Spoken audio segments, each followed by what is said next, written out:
لوگوں کو سنانا، کہتے تو ہیں نبیوں کو اور سنا رہے اللہ پاک ہم کو۔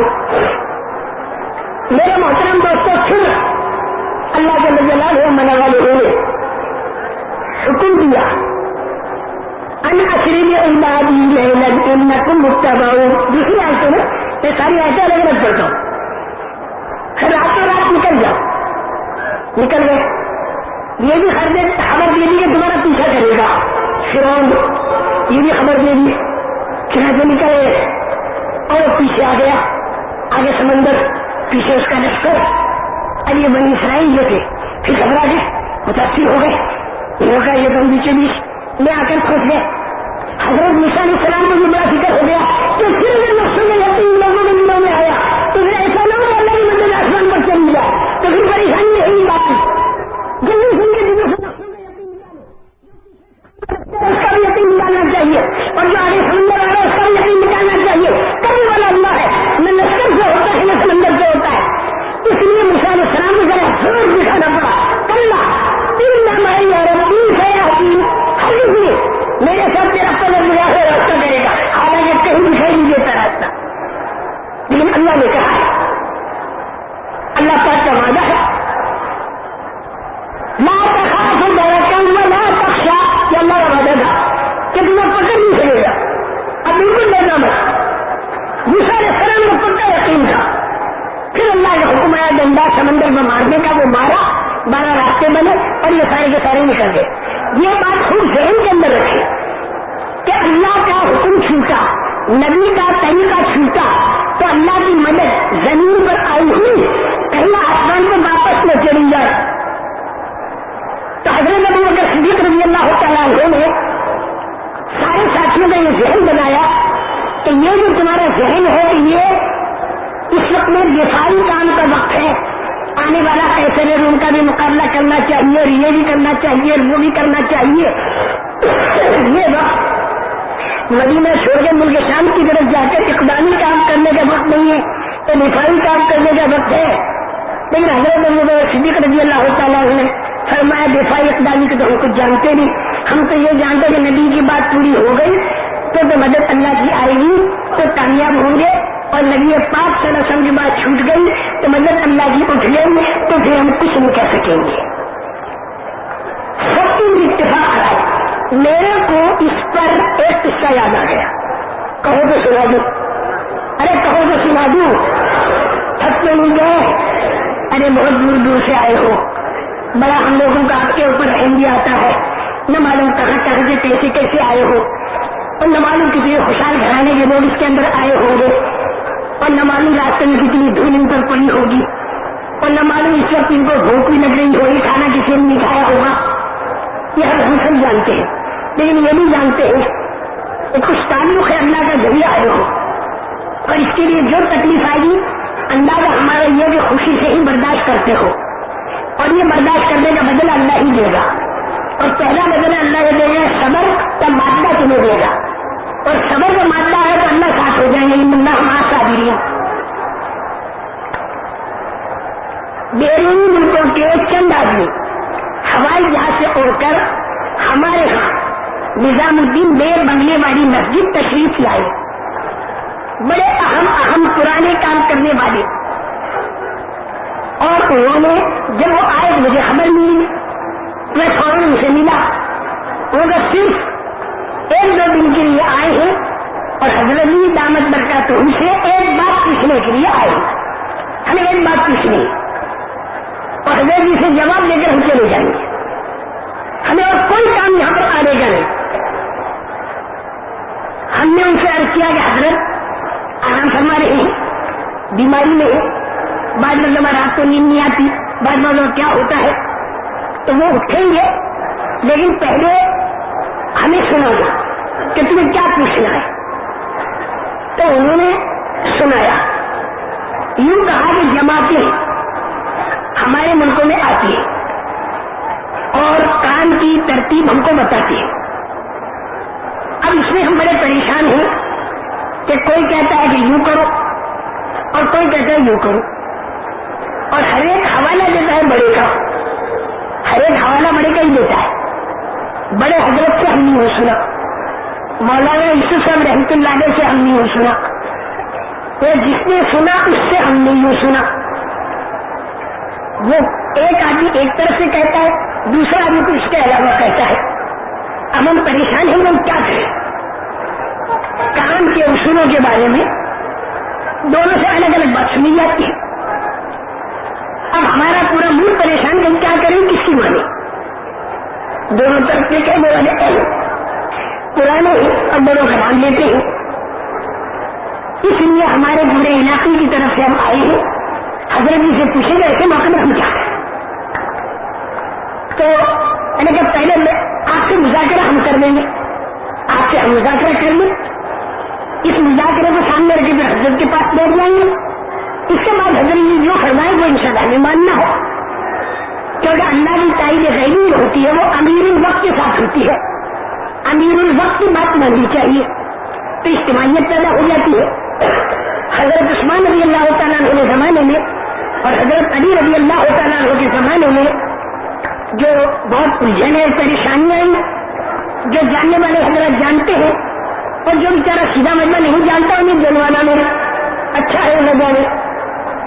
اس کی دو وجہ، دور عثمانی اور دور علوی کے اندر جو کئی لائن کی پریشانیاں آئیں جو آپ حضرات کے سامنے ہے. اس کی دو وجہ زیادہ تر. ایک ہے کہ کام کرنے والوں کے اندر آپس میں جوڑ نہیں تھا، دوسرے کے کام کرنے والوں کا اپنے بڑوں سے جوڑ نہیں تھا. اس کی وجہ سے ساری پریشانی آئی. اور کام کرنے والے جو تھے رسول کریم صلی اللہ علیہ وسلم کے صحبت یافتہ، وہ دور صدیق اور دور فاروقی میں بہت سے اللہ کے پیارے ہو گئے.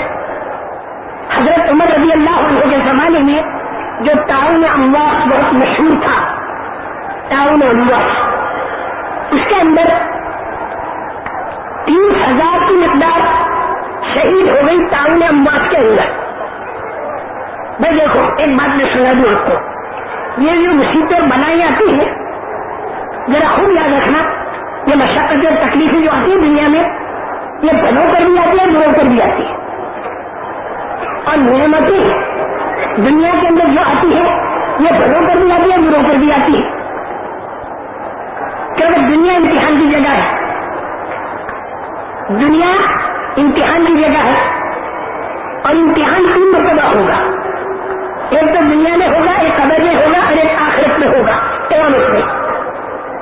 دنیا کے امتحان میں 2 باتیں، قبر کے امتحان میں 3 باتیں اور قیامت کے امتحان میں 5 باتیں.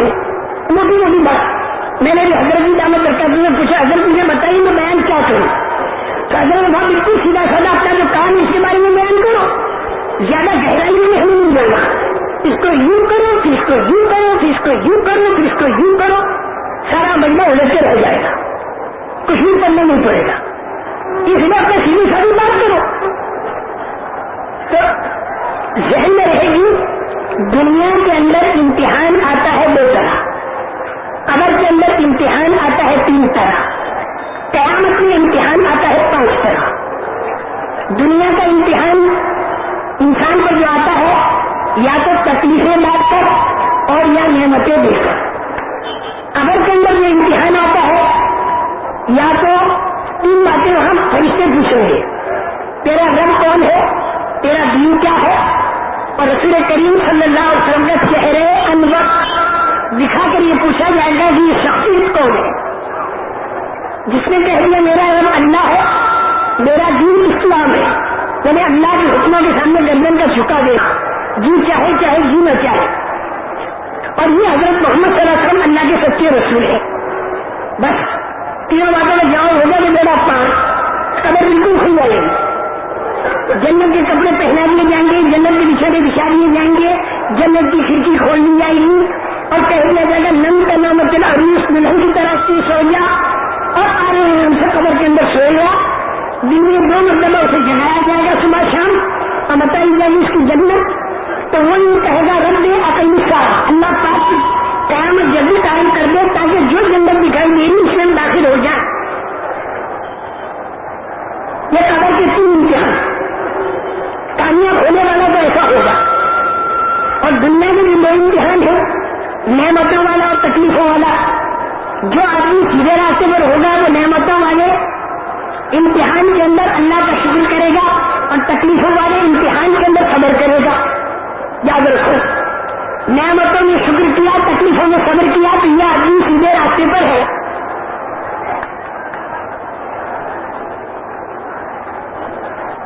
ان فی ذلک لآیات لکل صبار شکور. صبر اور شکر, نعمتوں میں شکر کرے گا تو اللہ کا وعدہ ہے کہ نعمتیں بڑھائے گا اللہ. لئن شکرتم لأزیدنکم, اللہ نعمت کو بڑھائے گا بڑھائے گا بڑھائے گا, اللہ کا وعدہ ہے. اور اگر صبر کرے آدمی تو اللہ پاک کی طاقت اس کے ساتھ ہو جائے گی. ان اللہ مع الصابرین, تو صبر میں اللہ کی طاقت تھا اور شکر کرے تو اللہ نعمت کو بڑھا دے گا. یہ کامیاب ہو گیا. لیکن صبر کے اندر صرف جھیلنے کا نام صبر نہیں ہے. 3 طرح کا جھیلنے کا صبر ہے. ایک تو اللہ کے حکموں کے پورا کرنے میں جو تکلیف آ رہی ہے اسے جھیلے.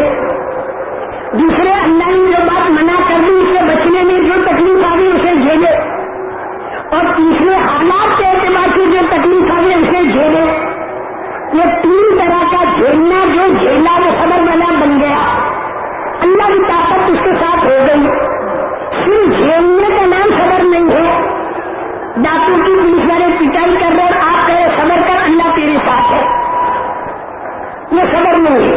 اس کا نام صبر نہیں کہ اس نے حکم خدا نے توڑا. یاد رکھیے. اور شکر کے اندر بھی 3 باتیں ہیں. ایک تو آدمی زبان سے اللہ پاک کا شکر کرے الحمدللہ.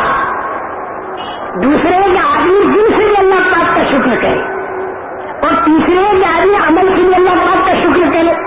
اور عمل سے شکر کے معنی یہ کہ جو نعمت دی اس نعمت کو اللہ کے حکموں پر لگا دے. جوانی کی نعمت ہے اللہ کا حکم پورا کرے. مالداری کی نعمت ہے اللہ کا حکم پورا کرے. فراغت کی نعمت ہے اللہ کا حکم پورا کرے. یہ 3 باتیں ہوئی تو اس نے اللہ کا شکر ادا کر دیا. یہ یاد رکھیے.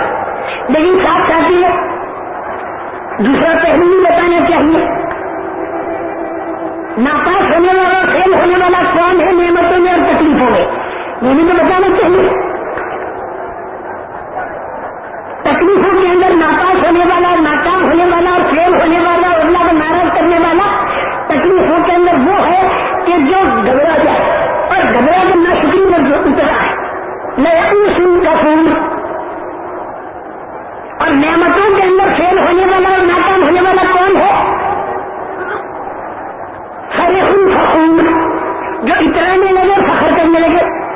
نعمتوں میں اترانے والا ہو اور تکلیفوں میں گھبرانے والا یوں سے اتنا گھبرا جائے کہ تکلیفوں کو دور کرنے میں اللہ کے حکموں کو توڑنے لگے. تین دونوں فیل ہو گئے. اترانا ٹھیک نہیں نعمتوں میں, اور تکلیفوں میں اتنا گھبرانا ٹھیک نہیں ہے, گھبرا کے حکموں کو ہی توڑنے لگے. تو ان دونوں باتیں میں نے بتا دی.